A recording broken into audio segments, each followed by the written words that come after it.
I got a blind friend. He's got a dog. He's got one of those dogs that wears a vest that says, "Please don't pet me" on it. But I do it because he doesn't know. Welcome to the Slade Ham Experiment. I'm your host, Slade Ham. First of all, go watch my special. It just came out. I'm really proud of it. It's a full comedy special. It's free. You should have done it by now. And if you haven't, just go do it and then come back. Because I have a guest on this episode. Another guy who's made a comedy special. Another Houston comic. This guy you might have seen on tour with Mark Norman if you've caught him anytime live in the last couple of years. In fact, you can view his new comedy special called I'll Tell You This on Mark Norman's YouTube channel. Go over there, check it out, then come back here and listen to a conversation about how he made it. It's me and a wide-ranging talk with my good friend Andrew Youngblood. Andrew Youngblood is my guest. We are talking about his brand new special. It's called I'll Tell You This. It's available on Mark Norman's YouTube channel, which is incredibly cool to put out a special that way. It's very cool. He's one of the first YouTube specials I know that blew up. Mm-hmm. Like his Out to Lunch special went from like, he shot the special, he shopped it out to everybody, and everyone's like, nope, we don't really want it. We don't really want it. And then he put this out, and it's like, I mean, I'm guessing it's over 10 million views at least at this point. Blew up, and then everybody started coming to him, and you know, he went from, this was right like COVID time, right when it first happened, and he went from doing these tiny rooms to, I mean, now we're doing theaters. I'm like opening up for him in theaters. It's pretty awesome. We'll do like multiple theaters in a night now. That's all from his YouTube special. What do you attribute that to? What is the difference between that and any other special?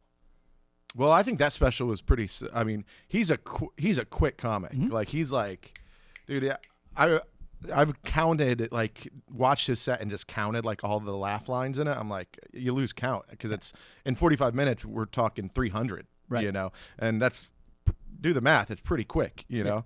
And so I think that he's really good about towing the line of like, what side's he on? You can't really tell. Right. I know, but you know, but you can't tell. And I think he kind of just jabs at everybody. And so I think it's very accessible comedy. So you get an opportunity. Mark asks you, how does a special like this come about? I know everyone's putting out specials. We were talking kind of off air about the number of specials that are out. We're speculating. You said 50-something. It was 50-something in March alone, and these are like specials of note. It's not like, you know, it's not like an open micer putting out. You may not know the guy, but it's professionally shot. Yeah, exactly. Full hour. Yeah. So yeah, basically, me and Mark were sitting there at lunch one day, and he's like, "How do you feel about, you know, a bigger comic putting out a smaller comic special?" You know, and he didn't say, "Hey, do you want me to put out your special or anything like that?" But there's precedent for this, like Louis C.K. and Tig Notaro. Yeah, I mean, I think for years there's always been somebody who grabs somebody and tries to pull them up or, you know, help them out. So yeah, I think that's it's almost like it's one of the most common things in the industry. I think, you know, is a bigger comic to grab a smaller comic and, you know, see if you can help them out or whatever, whether they be friends or if you're a smaller comic, how do you find a bigger comic? Or is that just a lottery ticket? Man, I don't know. Everyone asks me that. They're like, how did you and Mark become friends, or how did that?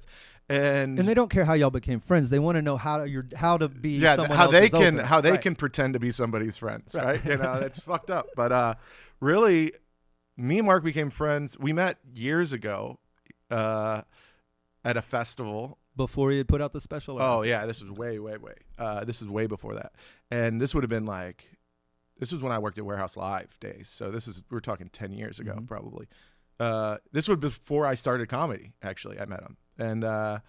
And so we met then, but very briefly, didn't really keep in touch at all. We ended up on the same festival in Hawaii about 5 years into my comedy career, right? Maybe 6. No, I think 5. This was right before COVID, basically. So we're 4 years out of COVID now? Isn't that crazy? It's insane. Yeah, half a decade. I know, right? That's insane that COVID started 4 years ago. So this would have been 2019. This is the last thing we did before COVID. Okay. Right.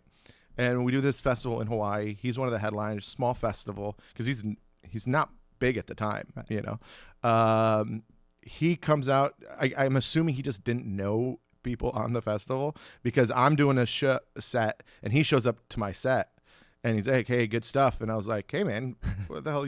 Why are you here?" And he's like, I came to watch." And I go, "All right, cool." And then we hung out, and we're in Hawaii, and he's like, "What are you?" I'm like, "What are you doing this week? Like, you want to do something?" And he's like, "Oh, I'd probably just fucking sit in my hotel and jerk off." I was like, we're in Hawaii, dude. What are you talking about? So then Zod was on that festival as well. Me, him, and Zod, I was like, we rented scooters. We went around the island. We jumped off cliffs. We learned that Zod can't swim, which is insane.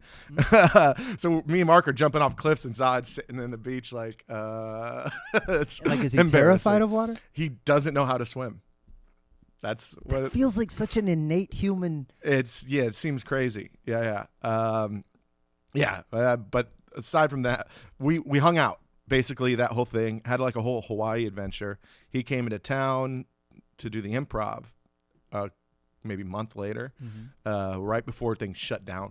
Now COVID was out, but nothing had shut down yet. We all knew it was something, but nothing had shut down. We did the improv, and he's like, "Do you and Zod want to open for me?" We're like, "Yeah." So me and Zod switched headlining. I mean, MC feature every other one, and it was so funny because things were so unknown at COVID at that point. On Friday, we had a meet and greet. Everyone shook hands and stuff like that afterwards.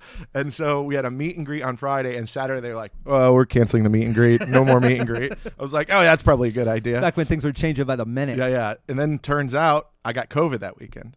Yeah. Right. Yeah. Who would have thought? And I got it bad. Like, I had it for about a month, and I ended up in the hospital, the whole thing. I thought I was going to die. What have you learned from Mark in the last 4 years of touring?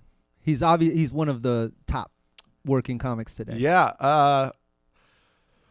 Well, you know, the writing. I mean, he writes all of the time, and that's something that I always wrote, but I didn't write to the extent that he writes. He's got papers in his pocket nonstop, and I think I picked up a lot of that. Like the amount I write now compared to the amount I used to write it was insane. You know, it used to be where I would just go out and I would like kind of wait for something to happen to me, and then I was like, all right, I think this is a bit, and then I would go try to work it out. Houston's really good at that. Yeah. The Houston scene, as long as I've been a part of it, has been fantastic at waiting for funny stuff to happen and then saying it back. It's great at it. But writing, like, how much of your week now is stand-up comedy work?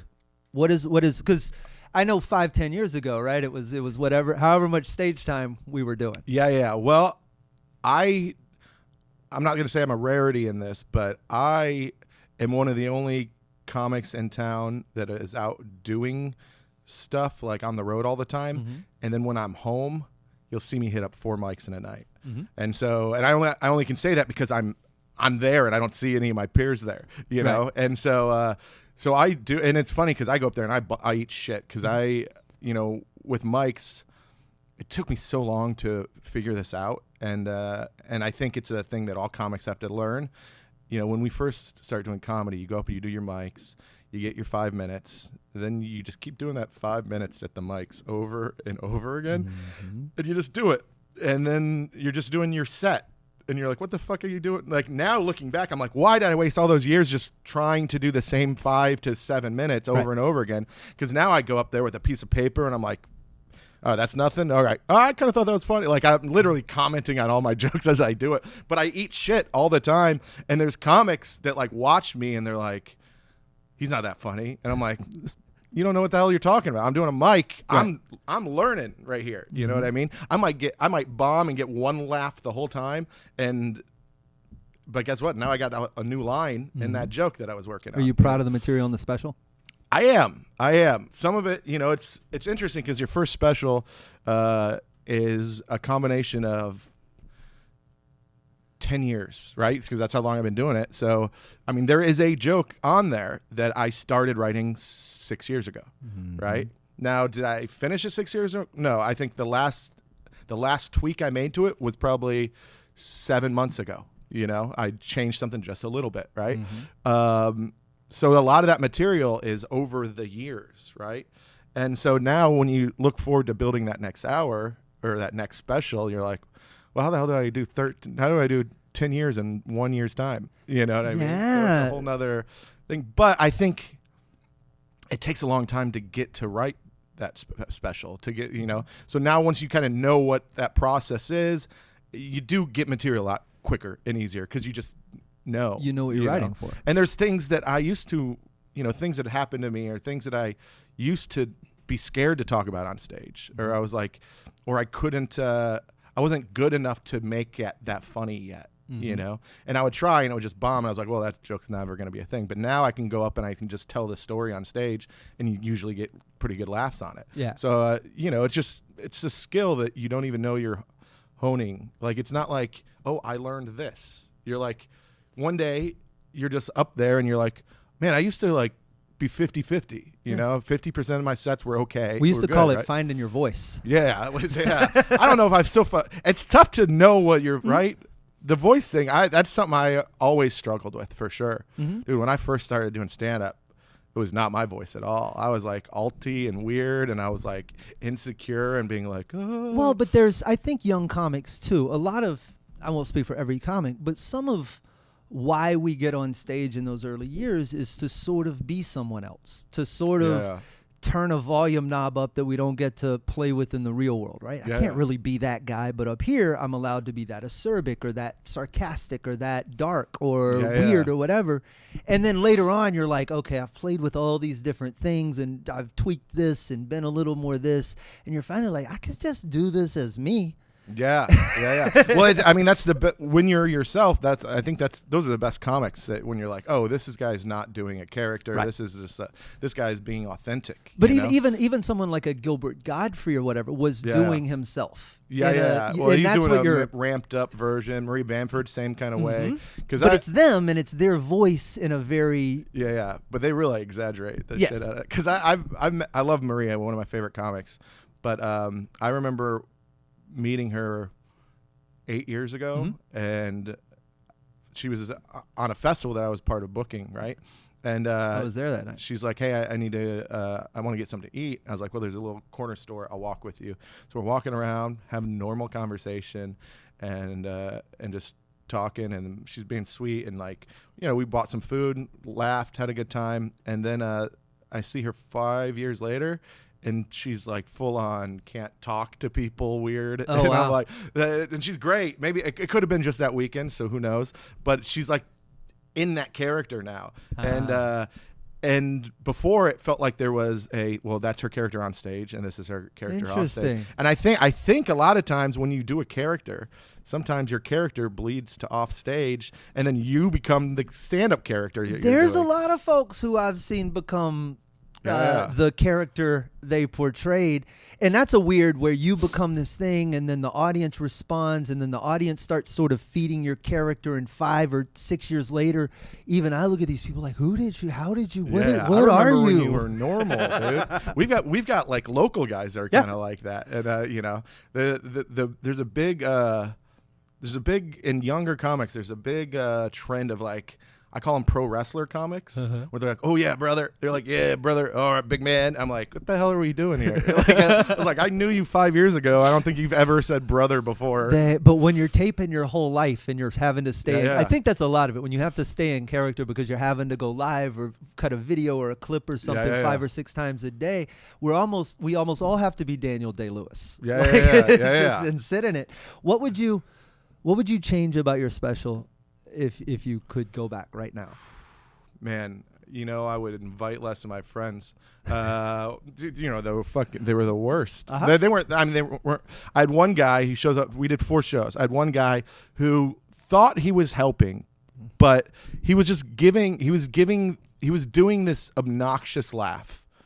You know, and at a special, you can't edit it out. And I'm like, well, we just didn't do anything from that show. I was like, well, I got off stage and I was like, well, that show's done. Yeah. That's a burnt show. The mother of my child came out to one. Her phone went off in the middle of it. Of course it did. It goes off, and I'm like, I'm literally on stage. I'm like, who the fuck's phones? Are you kidding me? I was like, you guys know this is special, right? You know, we joked around, having a good time, and I was like, whose phone is this? And then I see everyone like look at her, and I go, really? Of all people, the mother of my child. And then, you know, it was a good time. I actually, I think I've got all the footage, right? So I think I'm going to take all the outtakes and all the goofy shit that happened. You know, you've got so much content out of that. Yeah. I mean, yeah, I think at least cutting it up, almost do a gag reel. There's like I don't know how this happened, but in 2 of the 4 shows, I had a watch on. I always wear the same watch. Nothing ever happens to this watch. Same exact spot, both shows. My watch comes unclasped. And I'm just like putting it back on while I'm up there. I'm like, how did that even happen? Is that part of your stage posture though that unclasped it? Because you tend to, I'm saying this from memory, but you kind of. I do a little bit of that, but also I talk with my hands a lot. Okay. And so I think it was when I was like moving my hands like that. But I do a lot of this. I don't even know my stage posture. It's all over the place. But now that you have, that's what I'm asking. When you do something like a special, first time in 10 years. I want to talk about the planning process, but also it's the postmortem. You get to look at it and you really get to see. I watched it so many times. How many times do you think? I know I couldn't even begin to guess. I'm well over probably 150. Yeah, I've watched it so many times. Sometimes just in the background, even just kept playing it. And then I'm like, you know, it's funny because when you first get the first cut of it, you're like, all right, this is good. I'm happy. I'm proud of it. And then you're like, all right, well, let's watch. Oh, I said that a little weird. What the hell is that? Can we get? And then you're like, you've just overanalyzed it. By the time you're like, is this a good? Should I put this out at all? Should I even? Is this? What do we do here? Was there anything? Was there a joke that? How much of the editing process was you, and how much was a group effort where Mark was obviously involved? It was mostly me. Mark had some notes. You know, I sent him. I sent other comic named TJ Miller was very helpful. He's always been a big supporter. I sent the special out to a handful of comics, and Chase DeRusso was very helpful. The guy who's been opening for me on the road. I just forgot his name. Oh, he's killer. That's Jesse Saldana, killer comic. Oh, Jesse's great. Yeah. Killer comic. We used to live together, and we also just become fast friends, and so we were I mean, all the dates on my website. He's aside from Tokyo, he's not going to all of them. So, anyways, he's great. So it was a team for sure. I sent it out, and I was like, "What do you guys think?" And then people gave me advice, and then I even sent it to non-comic friends, which probably pretty stupid. It's only stupid if. When there's people I send stuff to, whether I'm writing or filming or whatever else, that aren't like professionals in it, I'll send it to them and then just ask for 2 things. One, is there anything that you found exceptional? Like, oh my God, this was great. And then is there any part where you just checked out? And those are I only care about those extremes from those people, because if you don't give them guidance, I should have given them guidance. That's a noob right here. They think it's an open. It's like an open door to critique it. And you're like, no, it's already made. Like I don't need you to. Done, dude. No. I just need to know the extremes, and then if I hear some overlap in that, right? A one-off doesn't matter, but if 5 people are telling me, hey, this joke these cuts needs are to weird. go, This or is this, exactly. I really noticed this edit. Then you have to. 100%. Think about it. Did you lose any battles? Was there anything you wanted to keep that they talked you out of? There is something I wanted to keep, but no one talked me out of it. I talked myself out of it. It was a new part of a new joke. I mean, it was a new part of a joke, and it was pretty. I don't know. It was pretty dicey. Worked. The reception or the material? The reception was fine. The material, I was like, I'm not really ready to have that. It's pretty. What's the joke? In the special, I joke about women's sports a little bit. You know, the joke that made it into the special was about trans sports, right? And it's a silly joke, and it's like, I was like, first off, I have trans friends. I love them. All that's true. But I did watch that UFC fight where the girl got her skull cracked open by a trans woman. I was like, ooh, you know. But I don't want to be part of the problem. I want to be part of the solution. So this is what I think we do is we get rid of all gendered sports altogether. Man, woman, trans, you can try out for any team you want. Great, right? And that solves a lot of problems for us, because then we will never have to watch women play sports again. And so that's the joke that made it in. Now there's a whole nother section where, you know, I'm joking. I have nothing against women's sports, right? But the in it, I dive into why the WNBA, I don't think it's successful because they don't have the support of women. And then I go, if you want the support of women, you need to name it after things that are important to women. And so then I go through a whole list of names for teams. And so you can see where it goes. Of course. And so I was like, all right, I'm going to cut that one. But the bright side of that is I have a new joke where I was able to tag that at the end. So now I still have that. It's just in my set. It's just not on the special. And so maybe we'll make it to the next one, or maybe it's just something I do for a while. Yeah. Maybe it's just a road joke. Yeah. It's a fun and silly joke. It's very lighthearted, but does upset some people sometimes. So, but you know, that's just how it is. How many times did you say fuck in the special? I don't know. Did you count? No. It's a lot. But you know what's funny is, so I ran the special. You know, I ran. Yeah. What was the lead up process? You've got the date set. How far in advance did you know? 6 months in advance is when I went on sale with the dates, and then I had to move it 1 month because a guy that I opened for was filming his special the same day in Chicago. And I'm like, dude, I announced this first, but okay, whatever. Right. You're bigger. I went on tour with you. And he's like, I want you to open up for me. And I was like, wonder what I got going on that day. Like, he didn't even realize. And then I just moved it without saying anything. I still don't think he knows. Oh, wow. Day. Yeah. So 6 months. Yeah, 6 months. And so I had a ton of like feature gigs with Mark and this guy Daniel Van Kirk and TJ Miller. So I had a bunch of. I was working good rooms. Yeah, all good rooms, and so that all those I was running, you know, 20 to 30 minute sets, sometimes 35, right?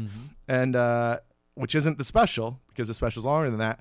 And then after that, I had done I've headlined a bunch of gigs before, just nothing like not consistently, right? So leading up to the special, the last month, I declined all the gigs from feature work, and I just booked myself shows every day, every single day. I mean, I was doing Lake Jackson on a Monday. You know what I mean? I'm going places where I'm like, I know I'm going to lose money, but I'm doing it anyways. Right. You know. So I remember one show, there's 5 people in the audience, and the promoter's like, "Well, we can call it." I go, "Nope, we can't."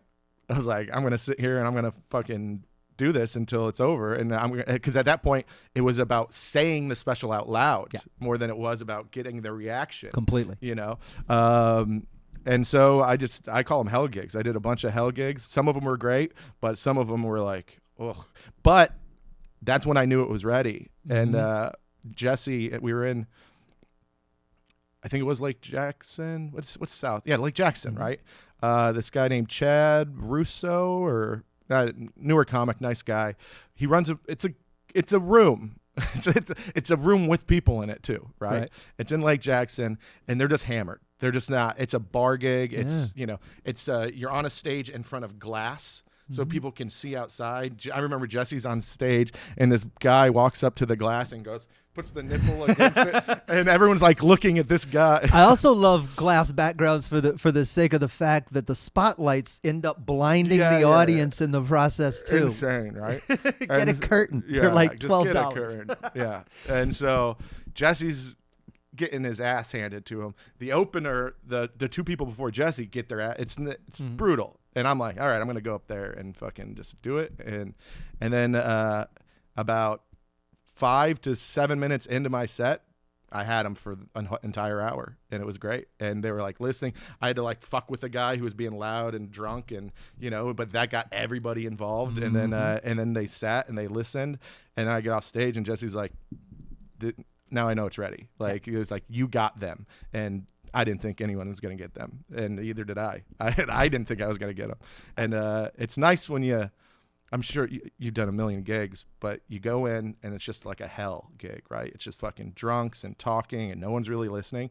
And then halfway through your set, you could stop, and it's this quiet. It's a victory. Like, oh shit! Yeah, you're like, I did that. Yeah. You get like a smile on your face, and they don't know why you're smiling, but you're like, hell yeah. Yeah. You know. You guys are paying attention. All that preparation, were you nervous when it came time to tape? regarding the material or the performance or the what's going through your head when it's time? Was Mark there?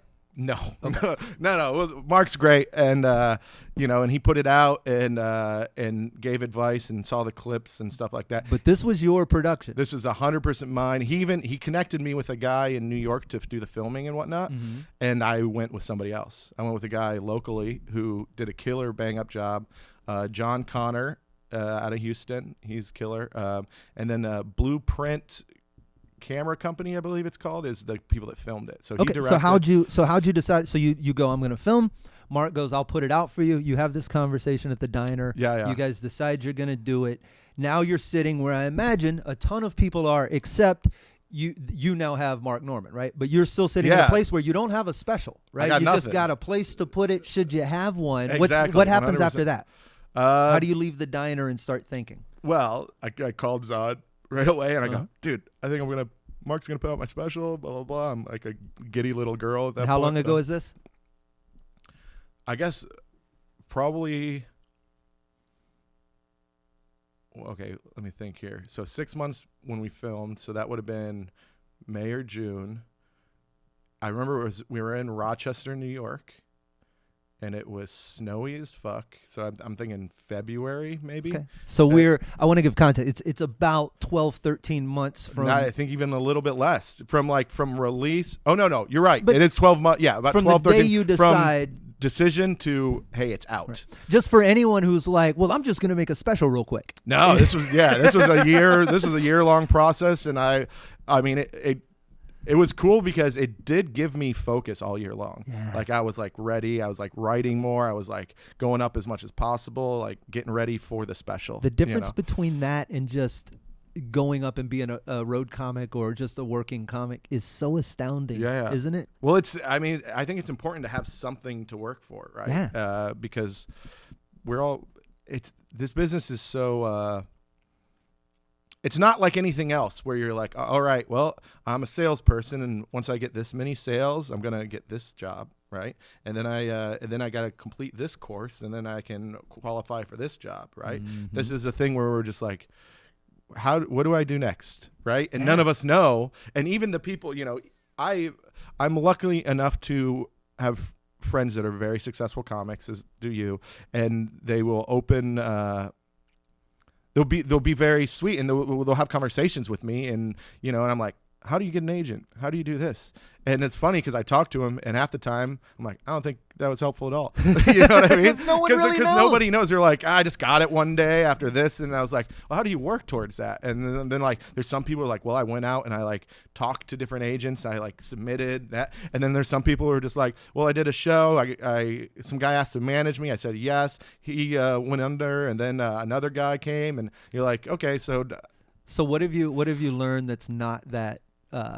I think everyone has their own path, right? In comedy, it doesn't matter, and I don't care how you get famous or how you get successful in it. Everyone has their own path, and I personally don't care how anyone has done it. I think it's great that they did it. Everyone's got their own audience. But are there any truths underneath all that? Are there any universalities? Yeah, work, and I think a lot of people, especially younger comics, think that this is just like a social hangout thing, and they're out. I see them at mics, but they're just hanging out and they're drinking, and I drink with the best of them, right? But they're not working. What right? does work mean? I mean, I'm writing stuff down, going up all the time, doing clips, you know what I mean? Like all the shit that I hate doing, right? It's more work than people realize. Yeah. I think people think that we just go up there and we just know what to say. They're like, how do you come up with something new every night? I'm like, I don't. What are you talking about, right? We just go up there and just wing it, or like, right. I remember I've been single for a while. I remember talking to somebody and we were like hitting it off pretty well, and she's like, what are you doing this weekend? I go, oh, I'm flying to New York to do a bunch of podcasts to promote the special, that kind of thing. And then she goes, oh, so you're just bullshitting with your friends for work? And I go, not exactly. Yeah, But instantly I was like, this bitch is fucking done. I was like, that's not, if this is what you're going to complain about, just wait, because it's going to get way worse. Well, I find it so, it's interesting to me because the creative process, right? I can work 6 or 8 hours and get nothing done. And I don't say that like I didn't do anything. Yeah. I just mean that the output ended up being nil. Yeah. not gonna ship that today. Yeah, That's 100%. I played with this idea. I thought it had legs. And it's I nothing. mucked around or an edit or this or that, and you get done, and you're just like, no. Yeah, it's just worthless. And it But it's doesn't. I didn't waste the day. Yeah. I was eliminating something in But the that's process. part of it, right? That's part of the work. Because if you look at comedy like math, right? It's just numbers, right? You're just put out. I'm gonna write 50 jokes, right? Well, out of those 50 jokes, let's say 10 are what's gonna if make you're lucky. it. Yeah, if you're lucky, right? 10 are what's gonna make it into my actual act. Well, writing all those 40 had to happen, right? I'm not gonna write. I mean, I guess the I odds wish we were are all Andy Huggins. Yeah, I wish right. we were all Yeah. had a 9 out of 10 hit rate. on what we Exactly. And my hit ratio is way lower than that. But So is there a letdown after? So the special's done, and I want to go back into like the making of it. But now that it's done and it's out, is there a letdown's not the right word because there's the exuberance of it being out. But there is a now what? Like Right. what the hell do we do now? How are you addressing? The answer is look at YouTube comments every hour. How do you handle those? How do you handle those? Why are you looking at them? Oh yeah. Well, this is what happened is they came out, and it's funny because Mark, the guy who does all Mark's social media and stuff like that, everyone was like, "Hey man, just so you know, there are going to be some mean comments." And I was like, "Yeah, I kind of figured." They're like, "No. There's going to be some mean brutal comments. They're going to be mean. If they're real bad, we'll delete them, or we don't have to. It's up to you." And I was like, just keep them. I don't care. Let's see. And then and I comment on all of them. It's just like fun. Here's the thing that they're like, if you engage with people, just like even if you're just saying thanks when someone's being nice, and they're like it's good for the algorithm, so make sure to do that. So that's what I've been doing. And I even the nasty ones. One got me. One hurt. Which is what did they say? What did they say? I mean, here's why it hurt is because most of the mean ones, first of all, very few mean ones. Like we're probably. What's the ratio? I would say, all right, out of 100, I think we're sitting around 200 comments right now. 10 or less that are bad, and most of them are like bored or like something, just just internet bullshit, right? One guy was like, he goes, 21 minutes in, I haven't laughed yet. And then I reply back, I would have shut it off at 5. Oh yeah, why you wrote it for 20? Did you think? But that's not the one that hurt me. But most of them are like the bad ones, and I'm like, okay. But that's I'm replying back with just shitty little smart ones, and in fact, we do the live chat, and the live chat was busy, so that those comments. You can go back and look at the live chat, and I haven't, but I was in the live chat just like chatting with people and whatnot.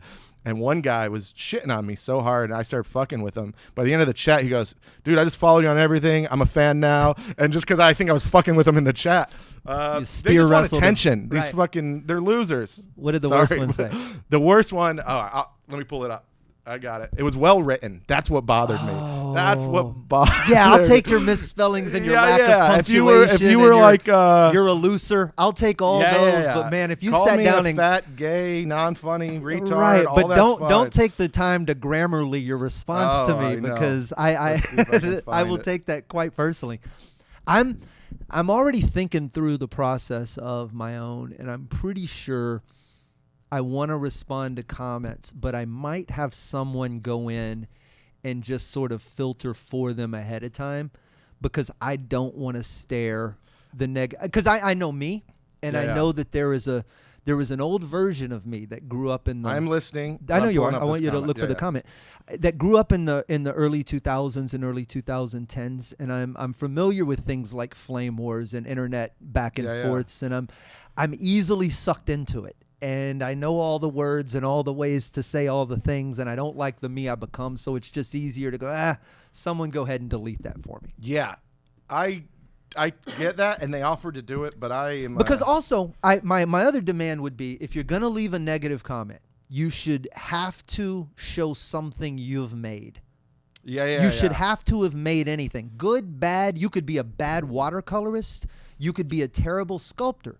But if you're actively making something, I give you such a pass on taking the initiative of commenting on my thing because you're somewhat exposed. But if you're just Molly Housewife and you didn't like this joke and this is the worst thing I've ever seen in my life, you're so blocked. I got a couple were like, he said the word retard. I thought we canceled that word. I'm not listening anymore. I'm like, okay, it's coming back. This wasn't for you. All right, it's a long one. Oh, nice. Yeah. As a comedy enthusiast, I was really looking forward to I'll Tell You This, but unfortunately it fell flat.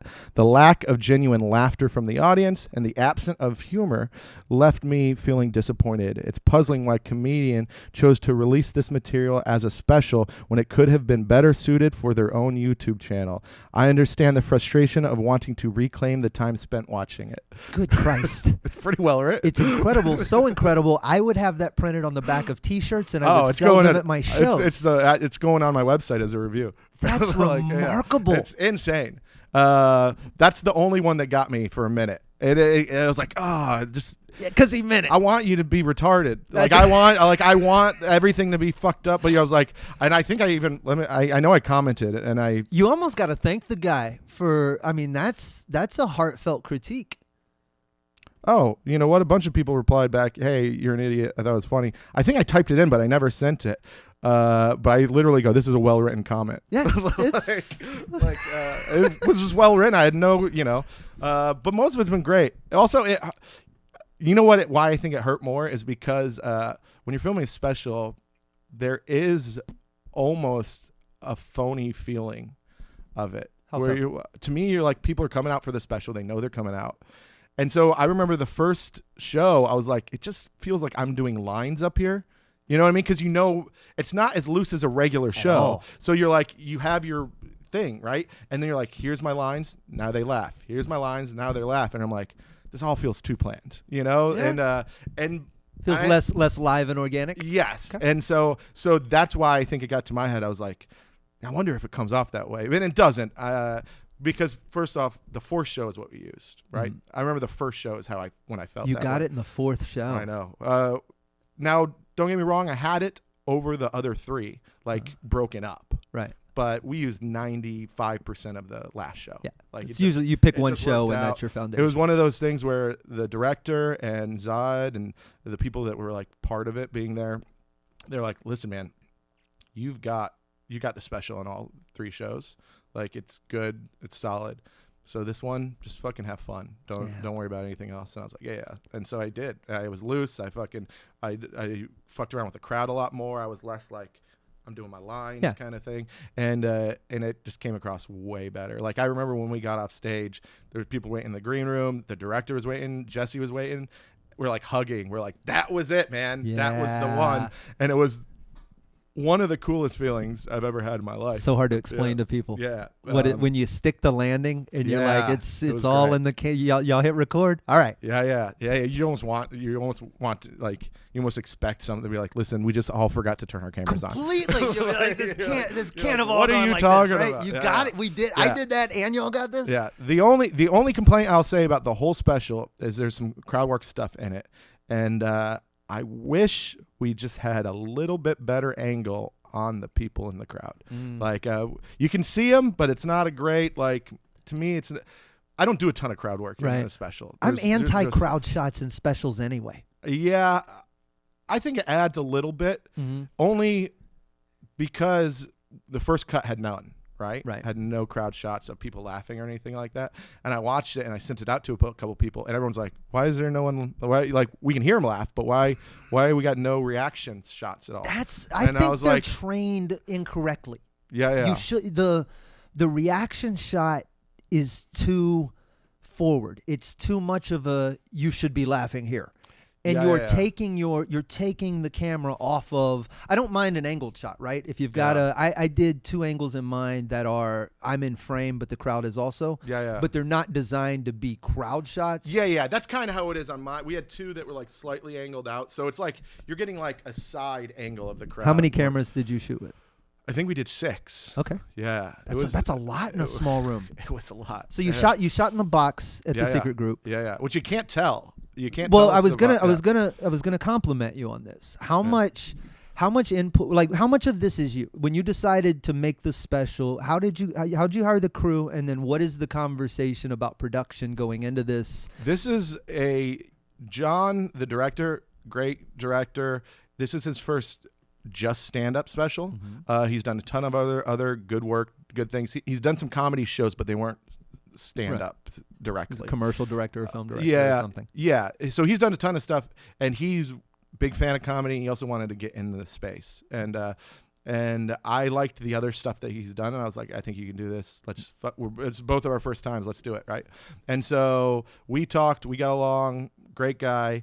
As far as like aesthetic wise, everything like that, it was all me. I wanted the uplighting. I ordered the whole light myself for like the logo, the background.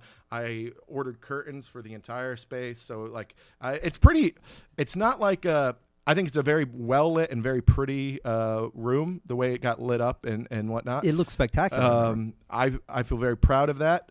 I even brought some lights that were like from my bedroom to light up the crowd a little bit. Because if you look, the crowd is like red lit and stuff. So, but John made sure it all worked. Right. So he got it all together, and he added lights that I never even thought about. There's a light.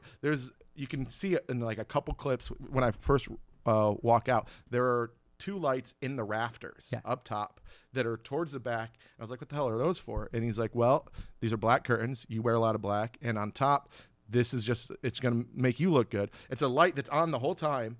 And so on camera, if you really pay attention, I have just like a little outline behind me the entire time that would have never existed before. It's not something I ever would have thought about. And so he was able to adjust shit like that. And then when we couldn't get the sign hung right, he was like, he had a guy and he's like, don't worry about it. It's all taken care of. So he did a bang up job and did everything I needed him to do. And if anything, I was harder to work with than he was. So, yeah, I think that when it came down to the editing process, after you ride the high, you do the show, you're like, cool. Now I've got 4 months until this comes out. So I was like, I got some time. And then I was like, right, and then it got to the point where he's like, dude, you really got to send me these notes. And I was like, I just don't want to watch it again. Yeah. I'd already sent you one round of notes. Watching it again sounds horrible. You got to sit there for a whole hour. I know. And also more than that, because I had 4 shows. Yeah. So I had to comb through 4 shows for more is not always more. Sometimes you're like, we should have done 2. 2 shows to me seems like the proper, and this is from a lot of trial and error, but where you're going to get the foundational show, right? One of those 2 is going to be your foundation. And the other, in my case, the first one was the foundation. I knew immediately I missed 2 things that they had to be in there. And I stuck both those the second show, and it was just kind of then you end up having, and when people do one show, I feel so bad. When I was editing Jerry Wayne's special. He just did one? We did one show, and the difficult part of it was sometimes you need things that aren't the joke just to transition, right? Someone setting a glass down or just a piece of movement or whatever, and you just don't always have those things to pick from in one show. You really better be confident in yourself. One show would have stressed me out too much. I couldn't have done it either. I was like, I had 4, they were all sold out, and I was like, we did Andy in one. That's great. But I mean, it's Andy. He's one-liner guy. And he sits down. So it makes it a little bit easier. And it was still a hell of an edit to get through, just trying to. His is great. Yeah. There's nothing to play with there. Is there so you didn't crowdfund this? No, I just did it all myself. It was more of an optics thing. I don't know.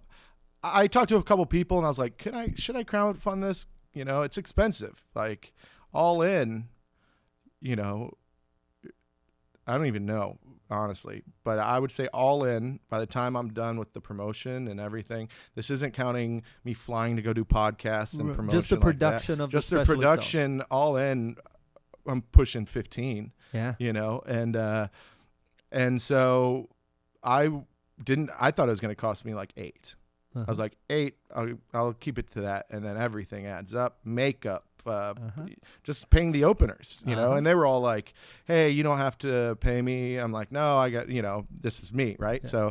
So just like all these little things, the light, the rental of the curtains, the this, that, you know, everything else, you know, just, you know, all the weird shit. Right. And it all adds up pretty quick, not to mention the actual camera crew of 6 people. And, you know, you got 6 people working an entire weekend for you, and you don't even think about that. So it adds up pretty quick. And I didn't crowdfund it. I don't know if that was the right move or not. I do have a lot of supporters where I do think I could have gotten a lot covered. But I also had a lot of supporters that I still was able to, you know, we had some brands that came out and showed love. And so that was pretty cool. So I did get a couple grand saved from that. And also I sold tickets. It wasn't a free show. So, which covered a lot of it. Recoup a significant amount there. Yeah. Do you have so what's your, will you talk, what is your business model with it now? It's on Mark's channel and it's his in exchange for putting it out, and then you. Well, he doesn't own it. Right. But it's on his channel. It's your special. Yes. You own it. You've said no to distribution, and you've not talked about it in any other capacity. This is how you were doing it. This was the first step, and now I'm talking about turning it into the audio version, right? Which I think will be slightly different. I maybe add a couple more jokes or do the audio version, put that up on everything, release that as an album. And then I think I'm going to release the uncensored version, right? Like, cause this was the one up there is, I swear in it, but it's just like, you know, they cut it out for algorithm reasons. Right. So I'll release that too, and just kind of see where it goes. And, you know, I've been booking a tour basically, which I've announced about half of it, and I'm pretty booked all summer long, right up to the fall. So, well, I want to put a punctuation mark on this, because anytime when comics say they do this for a living, and when comics say this is what they do, and I believe in myself, and I'm going to make it happen, I'm doing everything I can. That is different than someone who puts $15,000 towards their career with no actual plan to recoup it. Yeah. Can I point that out? I think the plan to recoup it is ticket sales, right? Bookings, like things like that. But that's not a direct. So if you remove Mark from the equation, right? Yeah. Remove Mark from the equation. Is there say Johnny Average on the street finds $15,000 in a bucket. They find 50 minutes worth of material and are capable of performing it to a decent level. They book a night, they tape the show, they edit it, they get a finished print, they got what you got, right? They got a 55 minute spell, whatever it is. They got a special. Is there a path from that to ticket sales without a Mark Norman or a bump up from someone else?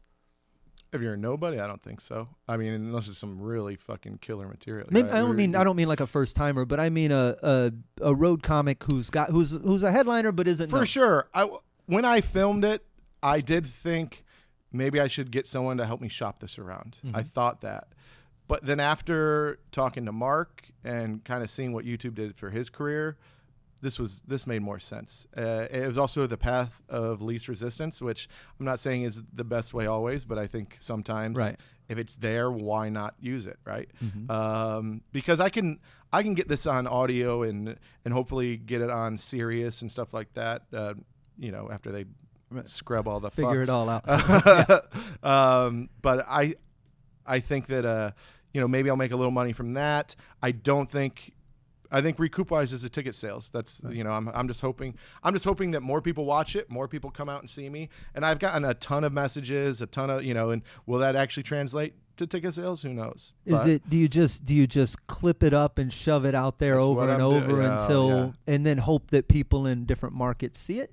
Yeah, I think that's part of it. Part of it's that. It seems so spray and pray. I don't have a better solution. It is though, right? What else do we do? I don't know.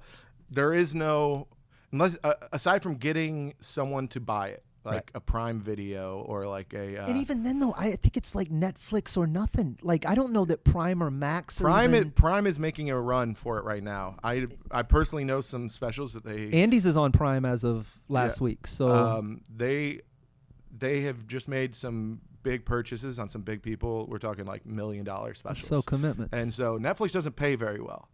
But Netflix's reach, it does what it does. These are because when you sit down, these are the things that matter, right? You got to consider ahead of time what a victory is, right? If you're making a special, how do you quantify whether or not you did what you were after, right? Is the goal just to have the special because it's existence? Then you've won. Yeah. Is the goal to get you to a point where you can go tour any city in America and put 2,000 people in a theater? Then, but eventually, that's a continuum, right? Yeah. But somewhere in there, like figuring out the mechanism of how to take the finished product and specific, like no one seems to be able to answer if you take this, spend X this way, then it does this. Yeah. There's no path that we know, otherwise we'd all be doing it.